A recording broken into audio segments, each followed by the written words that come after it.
Good afternoon, fellow investors. So welcome to our fortnightly facilities management and utilities management live stream. So we're going live every 2 weeks on a Thursday afternoon at 2 o'clock on both Facebook and YouTube. So feel free to dial in every 2 weeks and join us on here live Facebook every 2 weeks. If you are only watching this after the live session, please feel free to drop comments into the chat and let us know if you sort of have any questions, anything that you want to cover a little bit more in detail in future episodes of the facilities management and utilities management that we are doing here. So jumping straight in, last week we sort of did an introduction to what we were going to be covering, and it was straight into understanding the separate entities or separate parts of thinking about the utilities management, the facilities management. So instead of us just dialing into it as an individual building, what we're looking at, we're looking at the whole structure. And today I'm very excited because we're obviously, there's so much to cover, but for me, the most important thing is to get the foundation right.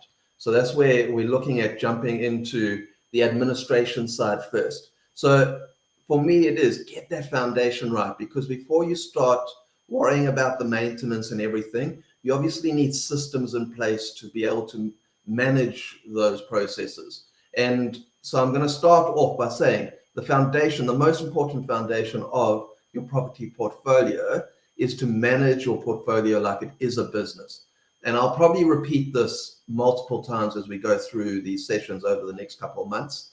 It is so important. You can't manage property without thinking of it like it's a business.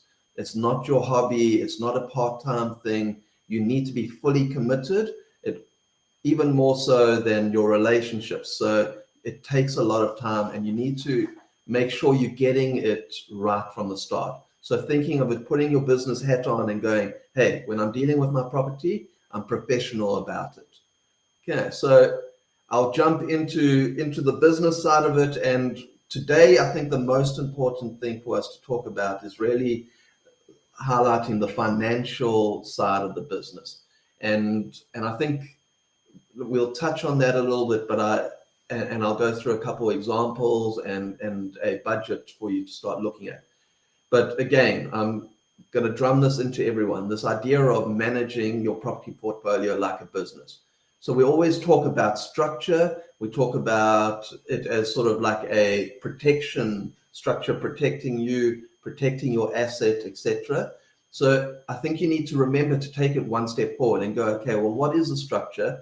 If I put a structure in place, so be it a trust, a business, a partnership, so if it's a JV structure, or even if you've bought property in your personal name, you need to think of those as individual structures.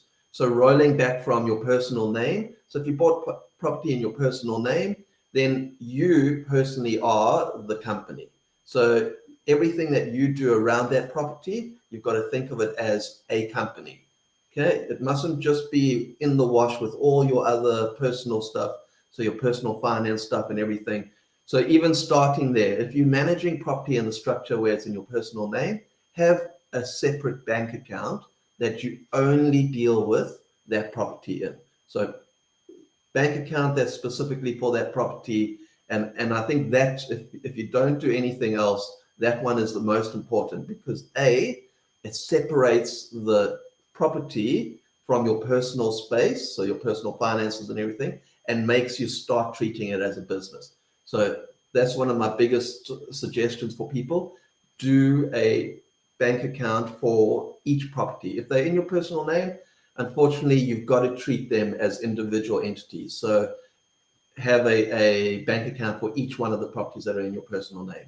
And likewise, if you're in a partnership, a JV, whether you've bought property with your wife, whether you bought property with siblings, you bought property with your parents, or any sort of relationship like that, manage it, again, like it's its own entity, like it's its own business. So make sure it has its own bank account. And I mean that it's important that your rent is going into that bank account, all your expenses are going out of that bank account. If you pay for maintenance, don't go and use your personal card for that. Make sure you use a card that's linked to that bank account. So you've got a track record of all the expenses that go to that property. You go and you buy bricks, cement, you go and buy tiles for that property, you use that account. And that way you're not having to muddle through all your own transactions and work out how much I spent on maintenance on that property, or in your partnership space, oh, I paid this much, you haven't paid that much. And it just gets that whole gray space to disappear, and it's just clear, it's black and white. So that one on the personal side is the most important thing around separating that structure. When you start getting into other structures, so when you talk about the trust, the companies, etc., we tend to understand that a little bit better and know that, okay, this is its standalone entity, it's a person by itself. Whereas when it's in our personal name, it's too easy for us to muddy the water and just do it with all our other stuff. Okay, so getting into the trust side, the trust and the companies, you pretty much run everything the same. And it's so important to make sure that you're looking after the company from a legislation perspective. So you're making sure you are compliant when it comes to the company. You can get away with making mistakes in your personal name because it just costs you a bit more. But when you're doing it in a company structure, you need to be that much more accountable, because A, SARS looks at that a lot closer, and B, if you're wanting to get financing on that, on inside those entities, you need it to be able to prove its track record. So you need clear administration on those entities. So when we talk about companies, trust very similar, but then there's a whole nother layer of administration that goes to the trust. But if we focus in now on the idea of companies, so PTY Limited, if you still got a CC, that sort of thing, then you're basically managing it in the same way. So if it's in a PTY Limited, you need to have some accounting software in place. So what I think is, it's such an awesome time to be alive now, because there are so many resources that we can take advantage of. And there's free software out there for accounting. There's paid software out there. So examples of free software is something like Zoho Books.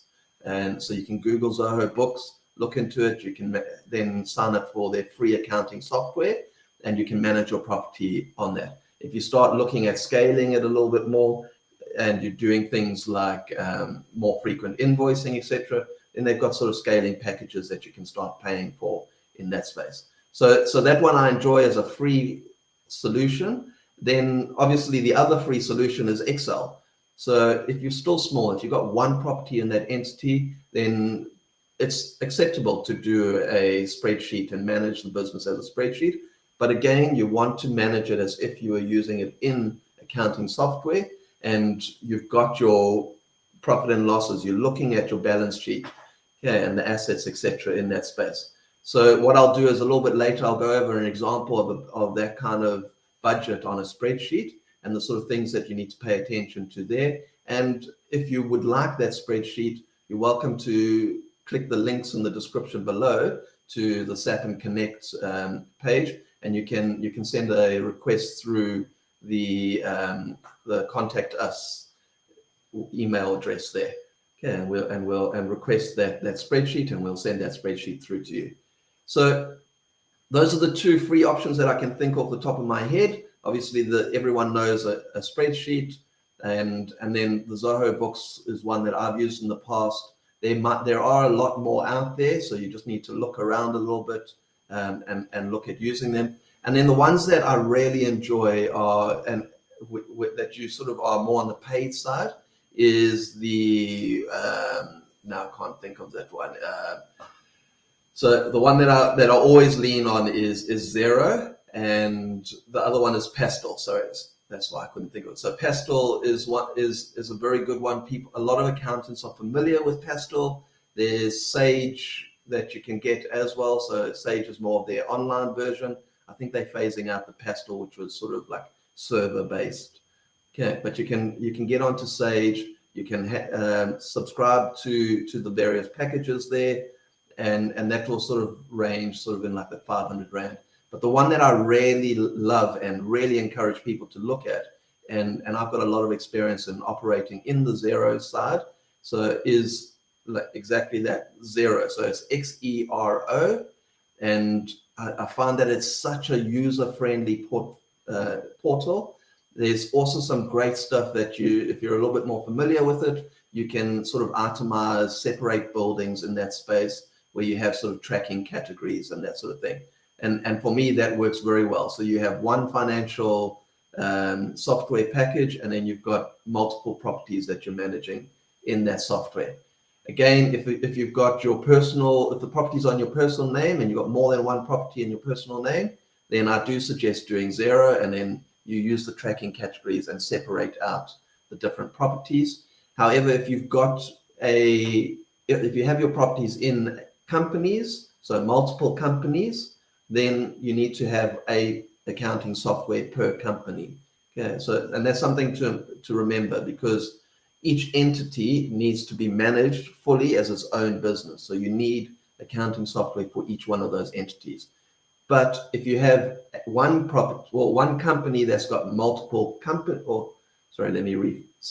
one company that's got multiple properties in it, then it's acceptable to have one accounting software, and then you separate out the different properties underneath it and what's nice about Xero is you've got the tracking categories where you can say, this expense is for that specific property. This expense is for that specific property. This income is for this property. This income is for that property. This tenant is for that property. So when you send an invoice to that tenant for their rent, it's linking straight to that property. So when that tenant pays that invoice, it's already linked. So those are great solutions around the financial management on the software, the bookkeeping side of things. I'm going to jump and share that budget with you here. So we'll jump in and have a look at that. Just a moment as my screen comes up. Let's see, I might have to reshare it.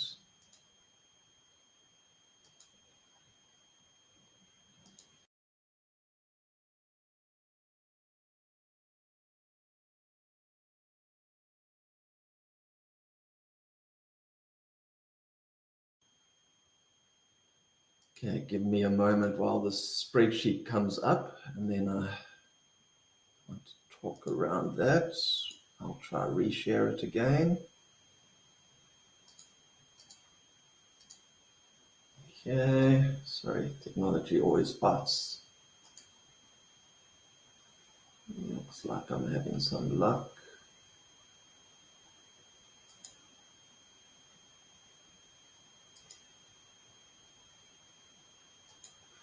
One more option.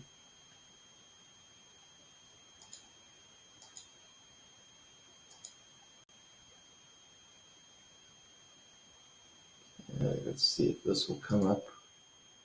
So I had hoped that it would flow. Okay, there we go.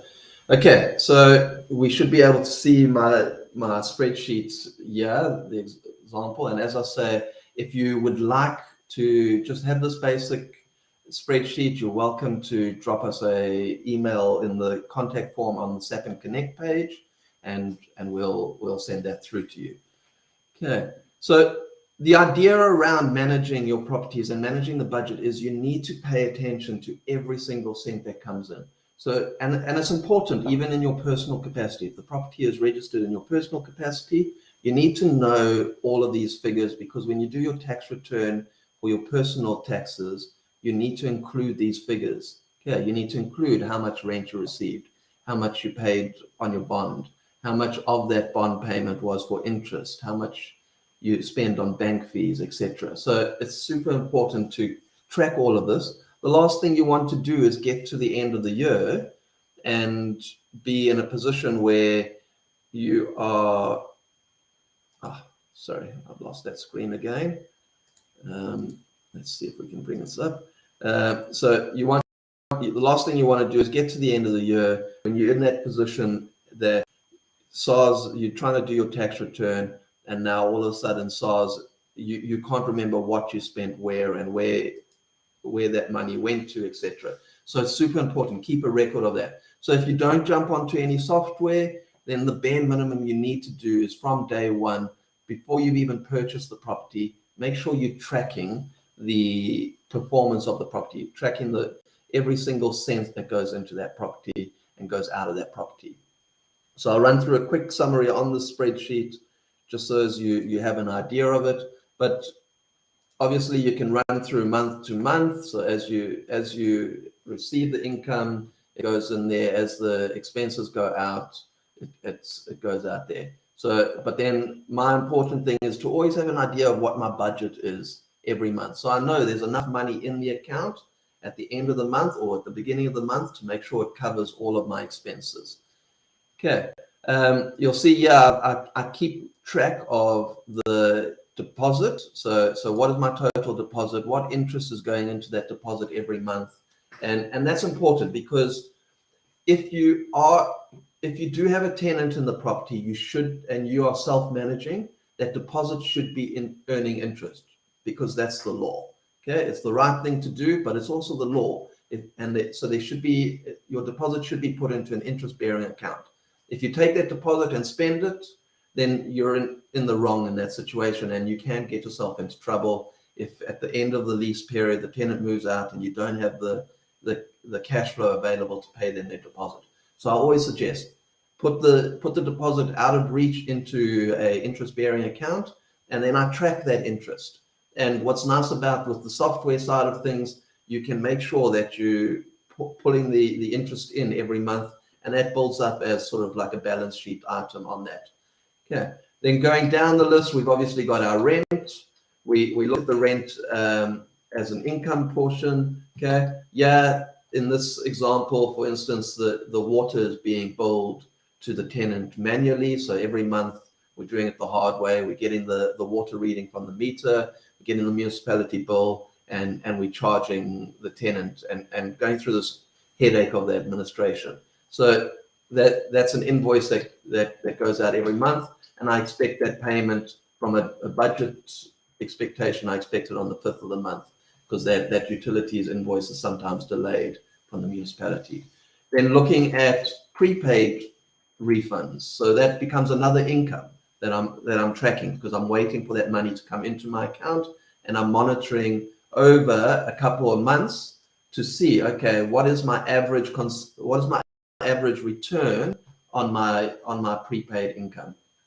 Okay, so prepaid electricity example, and I really do encourage people, if you're going to have properties, make sure you do use prepaid electricity as much as possible, because that administration side of things is really not worth it. Waiting for your municipality bill to come through before you charge for every kiloliter of water, having to send someone to do a water reading, that sort of thing. So really, on the water side, there are prepaid water meters available, there's prepaid electricity meters available.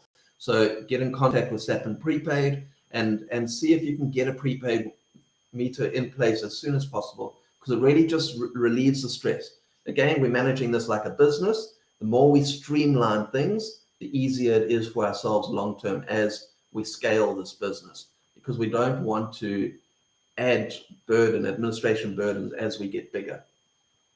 Okay, running down, what would be ideal when it comes to the municipality bill is if you do receive municipality bills or ESCOM bills, etc. I do suggest itemizing your electricity, itemizing your water costs, and having that as a line item that you're paying attention to, especially. So if I'm receiving electricity back from a prepaid meter, then I want to know that I am matching what I'm spending. So if I'm buying 1,600 rands worth of electricity from ESCOM, I need to know that my tenant is paying me back 1,600 rands worth. And that will probably average over 3 months, but you need to know that you're within that ballpark and you're not losing money on your utilities. Okay, it is a line item there that I do suggest people put in and pay attention to that. Then going down the other items here are straightforward. So paying attention. What are you paying for your levies? What are you paying for your bonds? When are they due, etc. So you can see, like on the bond year, because sometimes my tenant might pay late, I've structured, or I've arranged with the bank to only deduct my bond on the 7th of every month.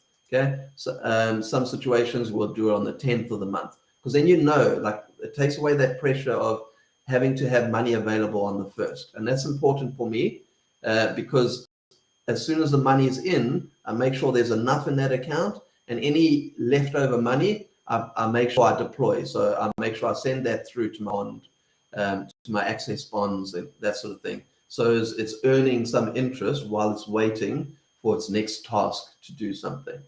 Yeah. Tracking the insurance, tracking your management fees, etc. I really recommend. So these things perhaps need to be updated, but so you'd probably be in your management fee at, like, call it a 10%, etc. So which is definitely out of space. So on the management fees, you've got that in, you've got it budgeted. If you're self-managing, make sure you put it in as a budget, and make sure that you're putting that money away as if it was an expense for yourselves. Because again, when you scale, you want to know that you can just outsource that task, and you're able to remove the admin and be able to free up your capacity to grow your business, grow your portfolio. Okay, I really suggest the peace of mind on products like Preferential and Expello. It's a very small cost for the peace of mind of, so like in the Expello situation, if you use that eviction cover, what happens if your tenants decide they're going to squat in your property? You hand them over to Expello, and Expello will get them out of your property. They'll go through the full eviction process, through to paying the sheriff to come and remove furniture, belongings off your property, etc. So to me, that for $250, as opposed to the gambling of having to evict a malicious tenant in the future, to me it's a no-brainer, and that ends up being like, it will take me 15 years to pay back if a tenant is squatted for 6 months, and I've had to pay the legal fees and everything. So I really suggest people think of that as a solution. The same thing with the management fee. I look at the maintenance budget. I need to include that, and it's very important. As we go through this facilities management journey together, I'm going to talk a bit more specifically around what we do with this budget, because we can't say, I built my numbers around it, and there's a maintenance budget of that 1,300 Rand a month, and that budget, I'm eating it, I'm spending it on whatever. You need to be strategic in that. You need to have maintenance budget. You need to have capital improvement budget set aside, and you need to be planning to grow that business on that property. So you need to be planning to make sure that that property improves in value, improves in equity, and the way you do that is to look after it, and then also to add more value to that property. So you're keeping it looking beautiful. You're doing the landscaping, that sort of thing. Okay. Bank fees, again, it's a business. There's bank charges. If you're paying a angel investor, it's nice to have that in on your budget. You can see, sorry for my angel investor, but they get paid last. I tend to, so like, there's a bit more sort of flexibility, but that's a set date. I know that if I don't get my rent, I can move things around, and I can have money in that account ready to pay my angel investor on the 10th of the month. So depending on what that interest is, etc. Okay. And then just looking at this again, I'm looking at this as a loss statement. So I've got my income, I've got my total expense, I'm looking at a profit. Okay. And again, when we talk about property investing, we talk about making your money when you buy. Okay, this is that situation. This property is cash flowing positive. Okay, it's putting money in my pocket, and it's growing my assets. Okay, so the tenant's paying for that asset. Small yield, yeah.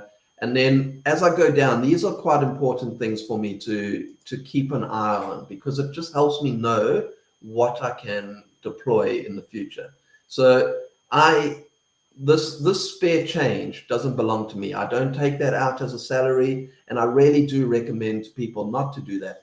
When your business is washing its own face and it's doing everything. It can cover itself, and you can start drawing a salary.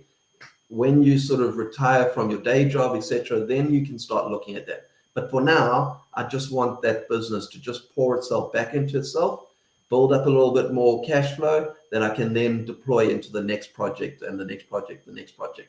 So that's important. So what I tend to do is that profit, I drop straight into the bond. Okay, so I top up the bond every single month. And when I look at dates of when money is expected, I know that after I paid the municipality bill, after I paid all of these debit order things, I know that I've got to hold money aside for these payments that are later on in the month. Okay, and I know that I need to keep 8.5 grand aside, ready for that. But any other money that's in the account, I immediately put into the bond as a top up. Okay, so I found that to be super important because it gets me away from that temptation, and it helps me manage this bank account as closely as possible. So I'm paying attention. I know what goes in, I know what needs to go out. I don't want to have money sitting there not earning any interest, not reducing interest that I'm paying, etc. Okay, so that's an important thing for me to bear in mind. But I wouldn't recommend you doing that if you haven't taken the effort to convert your bond into an access bond. And I really do recommend, if you're disciplined and you're not going to abuse credit, is to turn your bond into an access bond. You get a hold of your bank and you say, listen, I'd like to convert my bond into an access bond, and I haven't heard of a situation where they've refused. If you do come across that, it's well worth sharing that with the network to see what situation and why they would have refused that. But having your access bond basically means all of these top-ups that I put into the bond, I've got access to it. So what I'll do is, instead of putting the money into a savings account where it's earning 4 or 3%, I put it into my bond, whereas now, instead of me paying prime rate of 11.75%, I'm now not paying that. By virtue, I'm earning that 11.75% on that money. So it's not a payment that's going out. Okay, the 11.75% that I'm paying less is way better than that measly little 4% that I'm getting.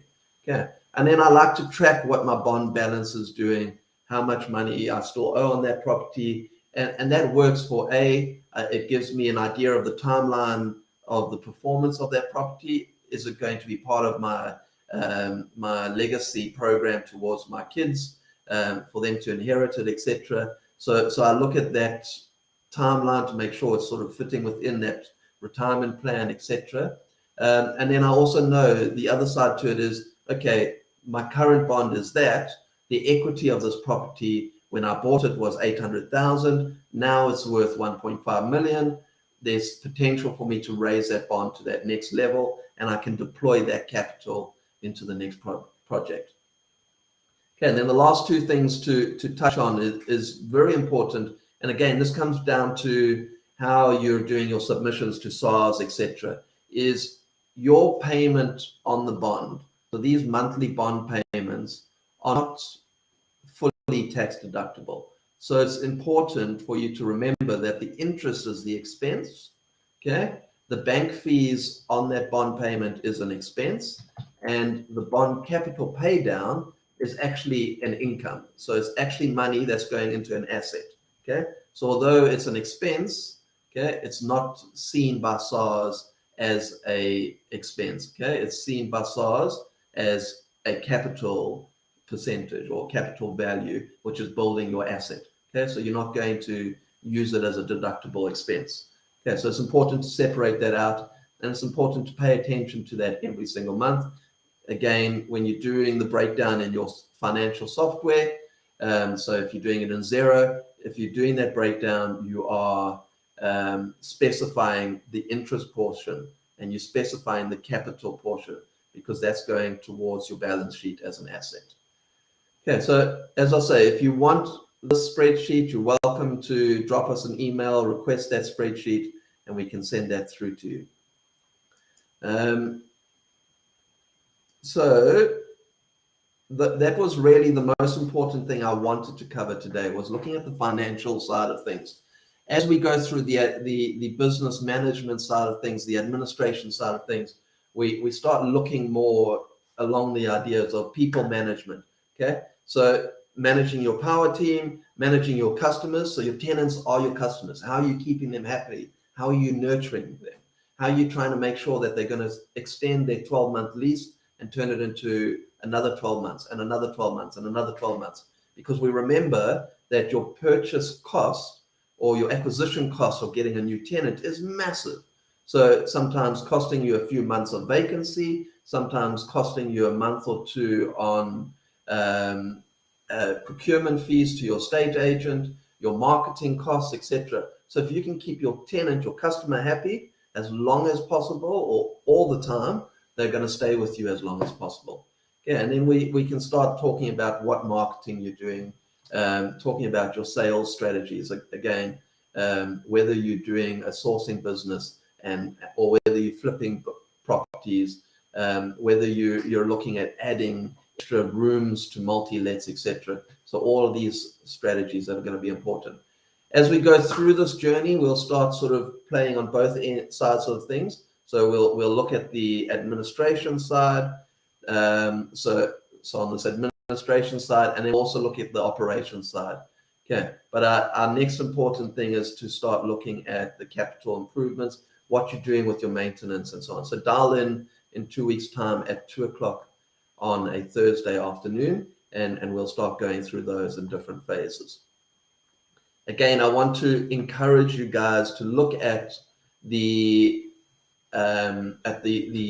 prepaid meters as a solution. So there are prepaid water meters available. There's prepaid electricity meters available. There's even prepaid gas meters available. So if you have a multi-let and it makes sense because of load shedding to install gas bottles, you want to be in control of the safety element of it. And so by doing that, you need to have a gas COC, and it's ideal to have a cage with locked away bottles, etc. But now you've got the situation of who pays for what gas. Okay, so you can provide that as a landlord and put a prepaid meter in, supplying your individual multi-let units or your individual apartments, and you're recovering that specific gas usage that tenant is using. Yeah, so that's a great solution that not a lot of people are aware of. So I definitely suggest that you look into that, and definitely on the water side, it's well worth having the water meter in place because of the admin side, but you also have the benefit of the reduction in lost wasted water, burst pipes. The meter turns off by itself instead of you receiving like R100 water bill at the end of the month. Awesome. So again, we're looking at coming into next week. We're going to talk about the capital upgrades versus maintenance, etc. So please make sure you join us for that. Thank you very much for joining us, and we'll see you in 2 weeks' time, Thursday, 2 o'clock. If you have any questions or any suggestions or anything you want to cover in any future episodes, please drop it into the comments and we'll make sure we add it into the program. Thank you very much. Have a great afternoon, a great weekend.